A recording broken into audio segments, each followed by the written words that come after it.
What's up guys, Austin back with another video, and today's going to be another triathlon training vlog, and today is going to be a little bit of running and cross training. Now I do a lot of my running and a lot of my cross training at Orange Theory Fitness. I'm a coach at Orange Theory Fitness, and so I get access to take classes from the other coaches, and it's an awesome tool to help build up overall endurance and overall fitness. It truly is one of the best 1 hour workouts that are out there. And for today, we've got a very special, routine, because every day something is a different workout. But today's has a focused 12-minute run for distance. And so I think, okay, this will be a good way to sort of gauge where my current running fitness is at.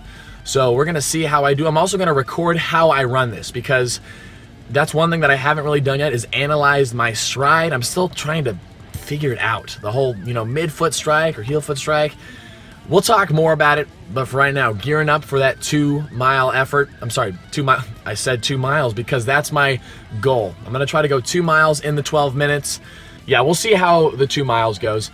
And then I'll film a little bit of the cross training that we do for the workout as well. It should be a good time. Time to get sweaty and make it happen. I hope you guys are having an awesome morning as well. Be sure to get out and get it done wherever you're at. Plant powered. Let's get after it.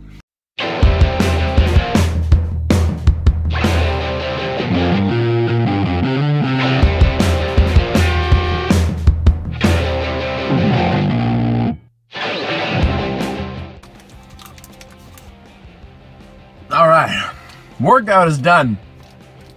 Holy cow. Okay, first off, I'm pretty upset with my phone. That's what I'm recording with right now. It's very easy to just take your phone around and kind of shoot some action shots, and I've got very, very low storage on my iPhone.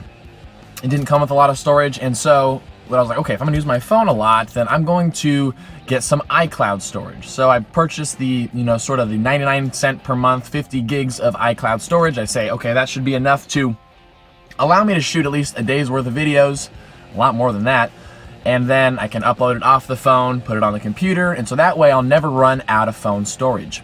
But I don't think that when you actually record, that it immediately goes up to the cloud, because I tried to record my 12-minute distance run, and it looks like it shut off about 4.5 or so minutes in, and so I didn't get to record the whole thing. It said my storage was full, and so it quit, which really bums me out, because I really wanted to see what my form looked like coming towards the end. But I got good news. I crushed my goal of 2 miles in that 12 minutes. I went 2.029 right here. So really pleased with it. Held a 10.0 for the first half, and then halfway through gave a little 10.1 on the speed. Carried that through for the next quarter of it, and then for the last quarter added a couple more decimals and kept building up, and then ending that last 20 seconds or so 12 mile per hour all-out sprint, and felt awesome. It felt really good. I have no idea what my form looked like at that point, but it happened, and I was really pleased. It makes me feel that my training that I've been doing is paying off, which is really exciting. Did a bunch of conditioning exercises before the run, and at first I was worried that I wasn't going to be warmed up enough, as far as had enough time to get sort of a steady state heart rate going. But I think it wasn't anxiety, but just my adrenaline for that effort. My heart rate was around 150 as we were just prepping, getting ready to go, which is pretty high for me at the start of something. So yeah, really pleased with how it went. The workout was crazy tough after that. When you try to gas out on a maximal 12-minute effort, you just kind of, you're running on fumes for the rest of class. But it was a lot of fun. It felt like a great workout. You can check out my heart rate results right here, and this is sort of the fluctuations throughout the workout. It was a good one. My legs are definitely feeling it. Right now I'm munching on a Cliff Bar. These things are awesome, and they're vegan too. They're made out of, they have the soy protein isolate instead of whey, which is usually in most sort of power bars. And I don't eat these all the time, but I probably, I'd say, eat like 4 of these a week for the most part. I don't eat them after every workout, but today I'm doing it. And I'm eating the best flavor too, chocolate mint. You cannot tell me that chocolate peanut butter is better than chocolate mint. This is candy. And now the rest of my day is going to be pretty boring. I'm going to go home and make my big smoothie, I know you guys love to see that smoothie in like every other video. Make that, I'll stretch out a little bit, but then it's nap time for a little bit. And then I'll be back here for all of the evening classes tonight to help others get through that 12-minute distance run. And I think days like today, the motto is winning isn't about getting first place. Like, that mentality doesn't get you very far. You win when you show up and you give your absolute best.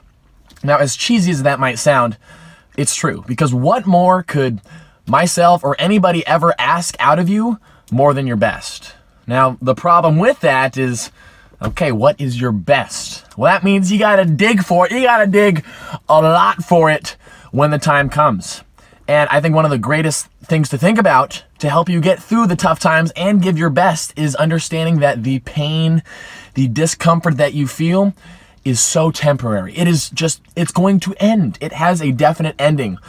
But you got to make it through all the way to give it your all, gas out at the very end, and then rest. And rest as long as you want. I always like to make the joke that you can rest all night. I'll let you sleep all night long.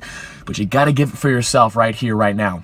So that's the motto for today, for Wednesday, for the middle of the week. This video might not even be out on a Wednesday, but regardless of where you're at for the week, I hope you guys have an awesome morning and an awesome rest of your day. Let's go home. Let's make a smoothie. All right, so before smoothie time, just taking some extra time to stretch out the limbs, especially the legs. They're already feeling it after that run, which means I know I'm going to be sore tomorrow. So just taking the time to really stretch out, especially the quads. Ever since I've started running and started putting in some mileage, I've been struggling with a little bit of knee pain that I haven't really experienced since playing in high school, playing basketball back in high school. So it's that very common Osgood-Schlatter syndrome where it's right below the kneecap. You get a little bump, and it's quite sensitive to the touch. And so starting to feel that, been feeling that recently these last couple weeks. So just taking the time to make sure to stretch out the quadriceps. I'm probably going to ice for a little bit as well. But I was thinking, while I stretch, we can review the little bit of footage that we did get for that run. So I'll just going to take a look at how I look like when I run, because I don't really know. And maybe you guys can help me out too to help analyze my form and maybe shoot me a few tips if you've got them. Well, I tried to get my whole body in the frame, but looks like my head's poking out a little bit, but it's okay. So I know that when you're running, you're supposed to keep your arms bent about 90 degrees and then nice and relaxed. And from the looks of it, it looks like I do an okay job of that. I mean, I feel relaxed. I'm really trying to focus my energy into my feet when I run. I've been really trying to go for more of a mid-foot strike just because I know that's safer for the joints long term. And from the looks of this though, it looks like I'm pretty, I don't know, does that look floppy to you? Like I truly don't know. One thing that I didn't focus on, which I should have focused on, and that I've been trying to work on, is my cadence. So the amount of strides that I'm taking. I feel like I have a very low cadence, and it's easy for me to make the excuse that I'm 6'8", and so I have low cadence, but I know that if you can pick up your cadence more, then you get much more of what your natural stride should be. And the shoes that I'm wearing are supposed to help me with more of a mid-foot strike. So they don't have a ton of support on the heel, but it doesn't look like I'm really utilizing that fact. It looks like I'm still striking a lot with my heel first. I'd be curious to hear what you guys think. Let me know if you've got any sort of running analytic experience. Let me know what you think down in the comments below. I find that my joints do a lot better when I run on the treadmill compared to running outside. The last couple weeks, I've been doing all my running almost exclusively outdoors, and I think that's probably what caused my issues. I was trying to run on like soil and, you know, off of the pavement when I could, but I don't know if it was enough. And my knees feel really good when I'm on the treadmill here. I feel like I'm really able to work aerobically. I don't feel like I'm limited by my joints. I don't feel like I'm just heavy pounding on my joints while I'm on the treadmill. And the treadmills at Orange Theory are really nice too. They've got what's called a flex deck, so it gives a little tiny bit of a bounce as you run. So it's really good for knee issues. But yeah, let me know what you guys think of that, of my running form. I'd be curious to hear if you have any tips for me whatsoever. Also, I thought I'd share a little bit of a physique update with you as well. weighed myself in at 208 today. So I started really focusing my aerobic endurance training about 3 weeks ago. So I've lost about 6.5, 7 pounds since then. And that's because my eating hasn't changed really, and now my activity level is going up quite a bit. My job is already very active, but now that I'm not just strictly doing weight training, I'm burning a lot more calories with my workouts. So I'm experimenting with ways to step up my calorie intake because I don't want to drop down under 200 pounds. I definitely want to stay over 200. I feel like that's that's one of my goals, is to be a strong triathlete that is over 200. Gonna play around with them, and I'll let you guys know what I do to help supplement those calories.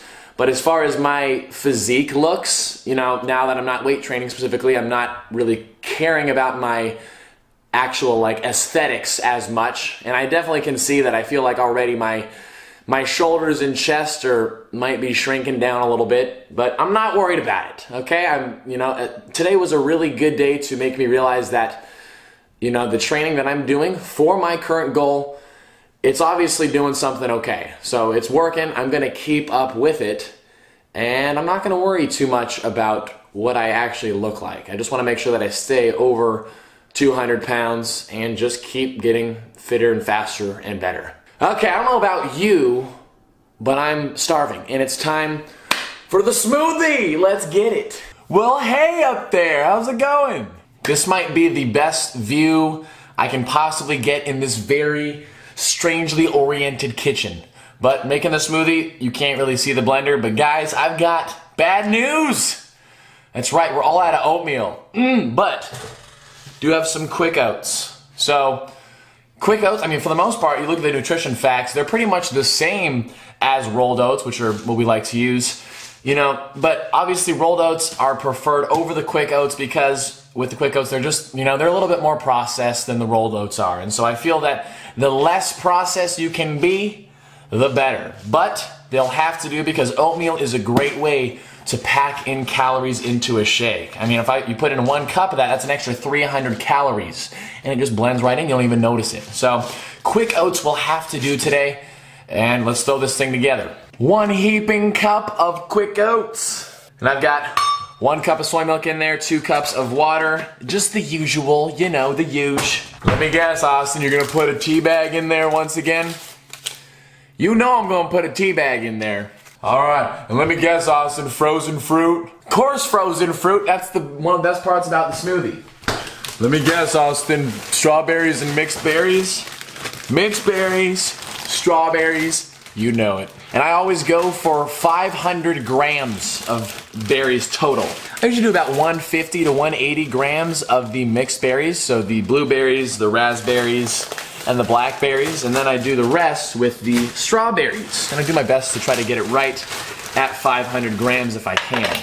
Now, why 500 grams? Well, I'm not exactly sure, but out of hundreds of smoothies that I've had so far, I've been playing with the balance of liquid, bananas, and frozen fruit to create the liquidiest smoothie that I can. Because when smoothies get too frothy, like if they're really thick, I don't know, they just take forever to drink, and I just don't enjoy them as much. And so I really like it when the smoothie is basically like a sugar water. Like it's almost just pure water consistency. Call me weird, that's just what I like. So I go with the 500 grams, which comes out to be a nice big serving of berries full of antioxidants and good stuff to keep the doctor away. All right, we can't forget to add our seeds. All right, so we've got the seed assortment, hemp seeds, chia seeds. This also says hemp, but I wrote on there chia because we started buying our chia seeds in bulk from the recent Sprouts opening in the area.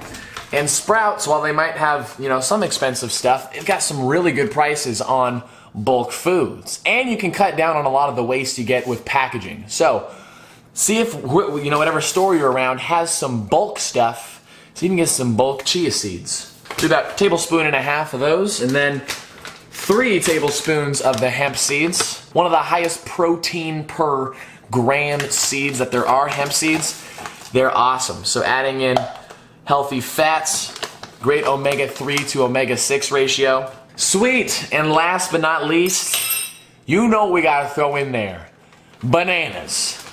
Now, bananas are what make the medicine go down. They are what add the smooth to the smoothie.